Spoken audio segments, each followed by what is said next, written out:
2025년 2월 21일 금요일 새벽 기도입니다.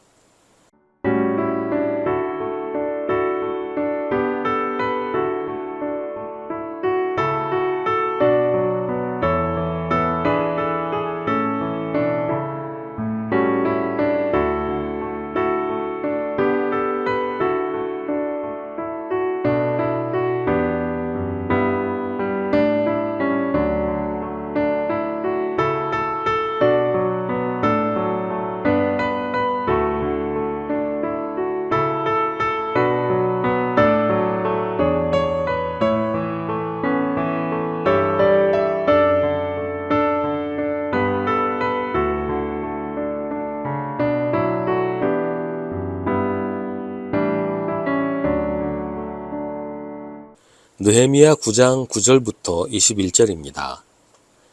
주님께서는 우리 조상이 이집트에서 고난받는 것을 보시고 홍해에서 부르짖을 때에 들어주셨습니다.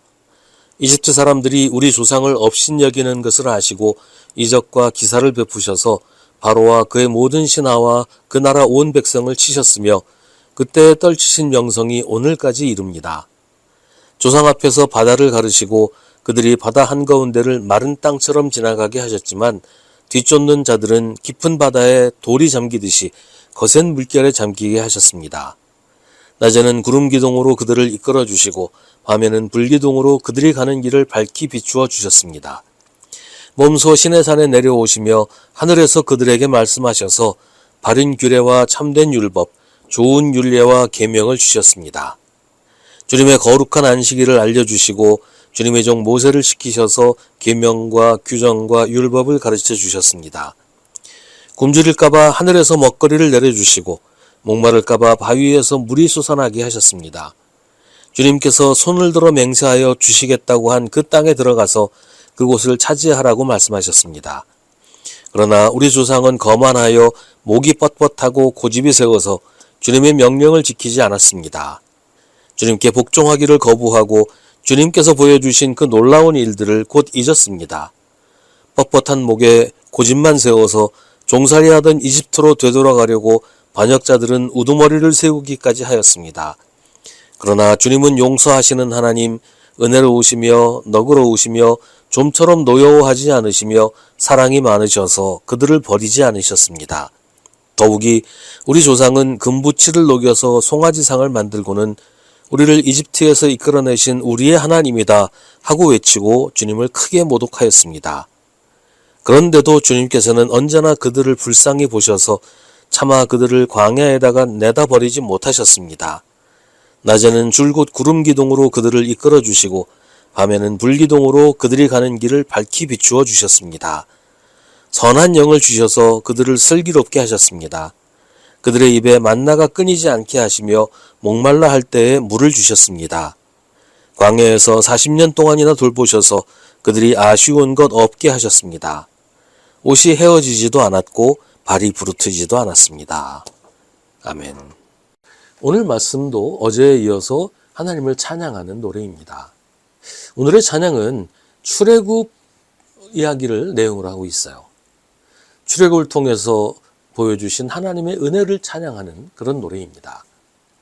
출애굽 사건은 이스라엘 역사에 있어서 가장 중요한 사건으로 이스라엘 백성들이 꼽고 있어요. 성경은 계속해서 출애굽 사건을 기억하라 라고 얘기하면서 그 사건을 되풀이해서 이야기합니다. 그게 그만큼 중요한 이유는 하나님께서 출애굽을 통해서 광야에서 하나님의 권능과 사랑을 분명하게 보여주셨기 때문입니다. 출애굽이 시작된 것도 이집트 사람들이 이스라엘의 조상을 업신여기는 것을 아시고 그들을 구원하기로 하나님께서 결정하셨기 때문이에요.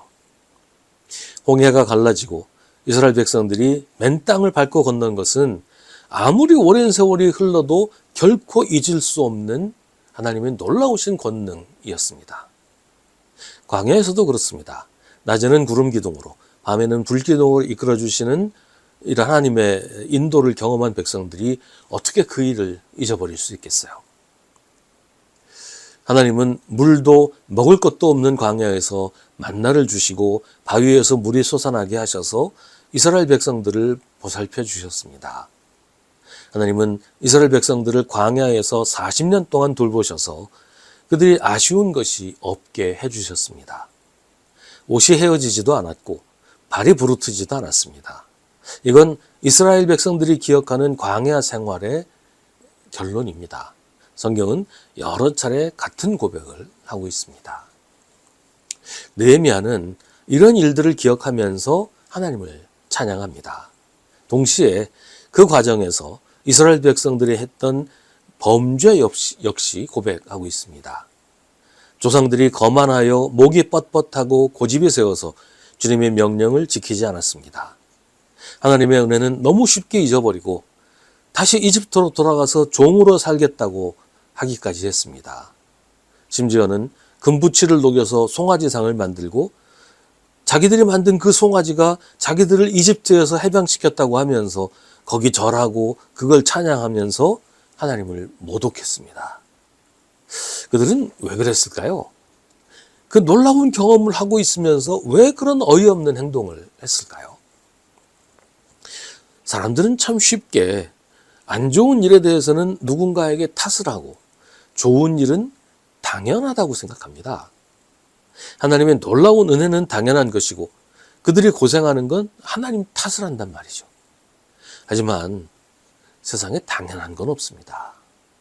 하나님이 우리를 사랑하시는 것, 우리를 구원하시는 것, 우리에게 좋은 일을 행하시는 건 당연한 게 아니에요. 그건 모두 하나님의 은혜이고 감사할 일입니다. 그런데 그런 걸 당연하다고 생각하니까 감사하지 않는 거죠.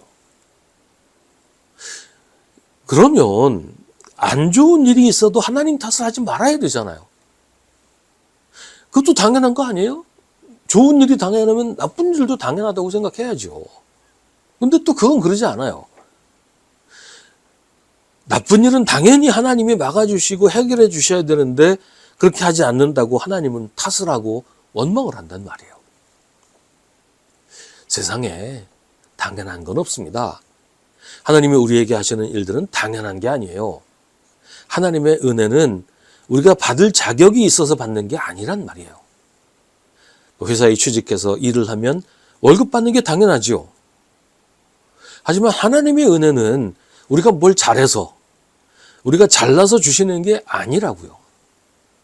순전히 하나님의 사랑이지 우리가 받을 자격이 있어서 주시는 게 아니에요. 그러니 당연한 게 아니에요.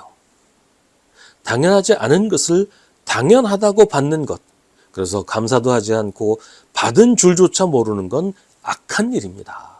하나님을 모욕하는 일이에요. 그럼에도 불구하고 하나님은 그때 이스라엘 백성을 그리고 지금 우리를 불쌍히 보셔서 버리지 못하시고 여전히 인도하시고 계속해서 은혜를 베풀어 주십니다. 이제는 우리 생각을 바꿔야 됩니다. 우리가 누리는 건 당연한 게 아니라 감사한 겁니다. 우리가 할 일은 오직 하나님께 감사드리는 것, 그것입니다.